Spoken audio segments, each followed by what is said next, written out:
Selamat pagi sahabat KKS yang dikasihi Tuhan. Selamat datang di podcast Duduk Diam di Kaki Tuhan. Pagi hari ini kita akan merenungkan firman Tuhan dari kitab Imamat pasal 3 dan 4. Supaya firman ini melekat di hati sahabat KKS kalian, saya anjurkan sahabat KKS untuk sudah membaca terlebih dahulu Imamat pasal 3 dan 4. Sebelum memulai renungan, mari kita berdoa. Allah Bapa yang kekal dan penuh kuasa, ini kami Tuhan, anak-anak-Mu. Kami mau duduk diam di kaki-Mu Tuhan, mendengarkan apa yang hendak Kau sampaikan kepada kami. Kami mau buka mata hati dan telinga kami untuk firman-Mu. Roh Kudus, tolong kami untuk kami semakin lebih memahami isi hati Tuhan kami. Amin. Imamat 3 dan 4. Korban keselamatan dan korban penghapus dosa. Sahabat KKS, dua pasal ini kita jadi paham betapa rumitnya jika manusia jatuh dalam dosa, baik sengaja maupun tidak sengaja berbuat dosa. Mari simak Mazmur 32 ayat 1-2 dari Daud, nyanyian pengajaran. Berbahagialah orang yang diampuni pelanggarannya, yang dosanya ditutupi.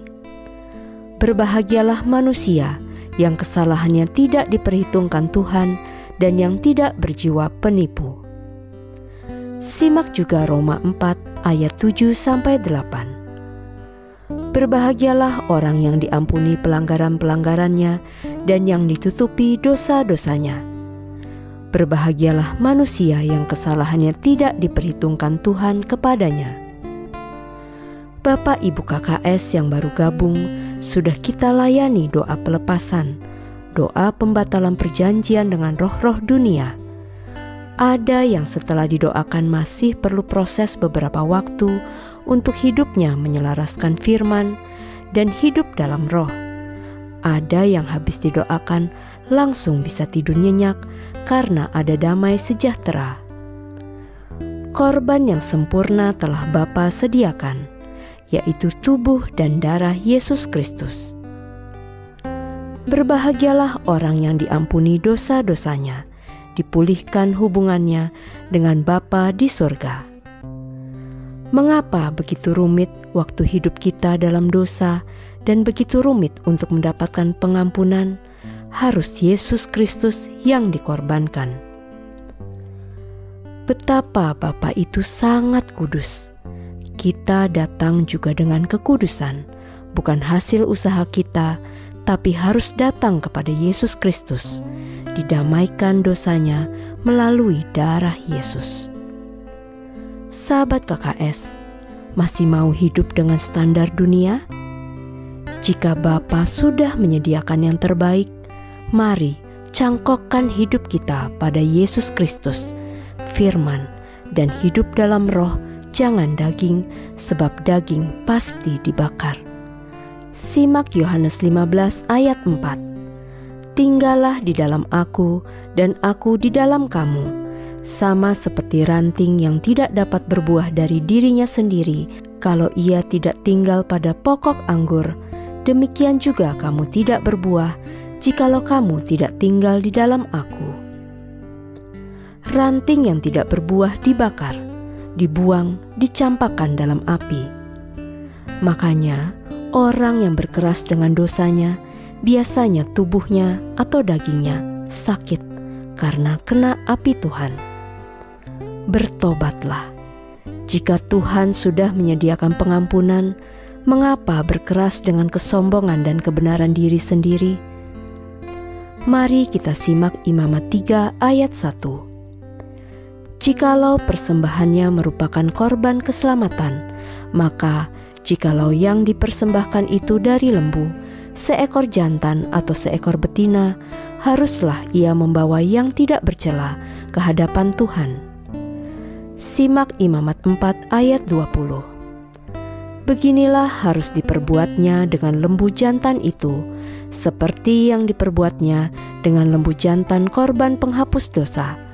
Demikianlah harus diperbuatnya dengan lembu itu. Dengan demikian, imam itu mengadakan pendamaian bagi mereka, sehingga mereka menerima pengampunan. Percaya saja, untuk mendapatkan mujizat, syarat utamanya iman, percaya. Kalau penyakit lama tidak kunjung sembuh, padahal sudah doa, artinya masih ada hati yang harus dibereskan.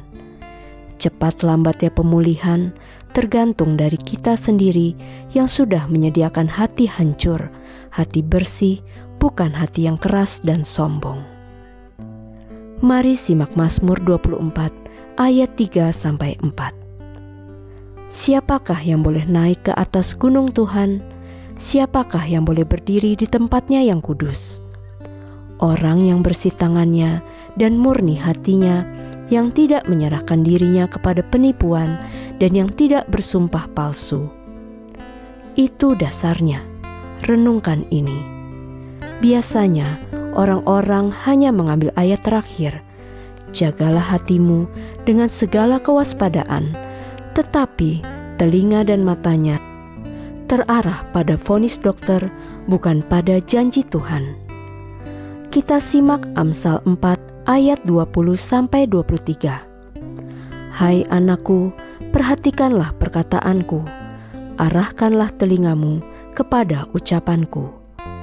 Janganlah semuanya itu menjauh dari matamu, simpanlah itu di lubuk hatimu.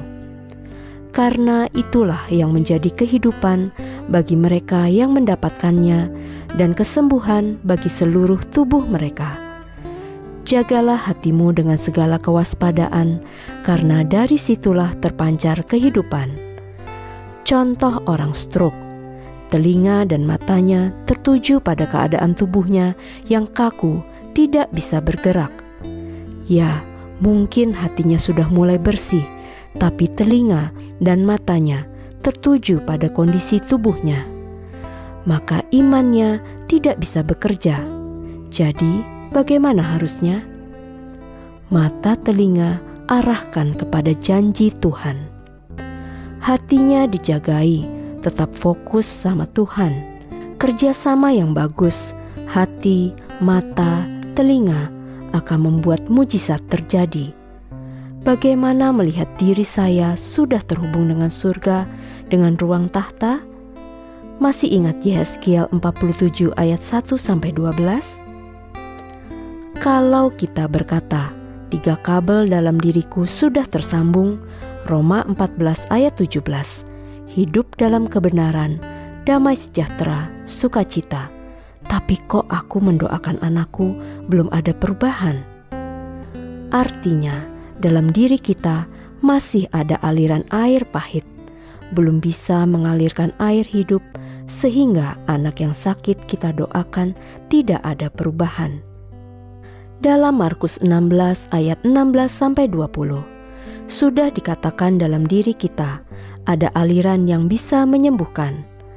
Pakai kuasa yang sudah Tuhan berikan, alirkan kesembuhan, tidak usah menunggu hamba Tuhan terkenal untuk mendoakan kita. Ayo, semua anggota KKS harus sudah bisa praktek, tumpang tangan pada orang sakit sembuh, mengusir setan-setan. Pastikan keluarga kita bersih, tinggal di Goshen, diluputkan saat di depan ada hal-hal yang mengerikan. Kita aman dalam lindungan Tuhan. Sahabat KKS, firman Tuhan adalah pelita bagi kita. Melalui firman Tuhan, kita akan menemukan kebenaran, damai sejahtera, dan sukacita di dalam Tuhan. Mari bertekun memahami isi hati Tuhan, bertumbuh setiap hari, serta berjalan dalam terang cahaya-Nya. Sampai jumpa di episode selanjutnya. Tuhan memberkati.